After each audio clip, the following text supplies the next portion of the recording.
And I'm sure that they will continue the tradition of the Philippine Eagles in giving the service to our people that an NGO and a civic organization that the Eagles has been doing in its tradition for many, many years.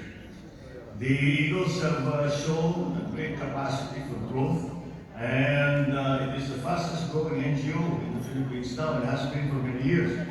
And I credit that people to the good work by the leadership that you do in the contributions that you make to your local communities.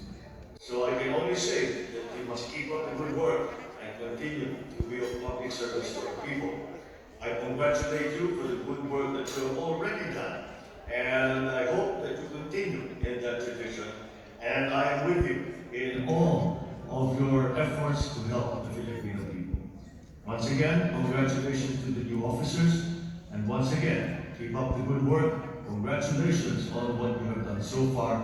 I look forward to the many years of cooperation between the Eagles and with myself, and with all that we can do for our kababayans, our beloved Filipino, and our beloved country. Maraming salamat.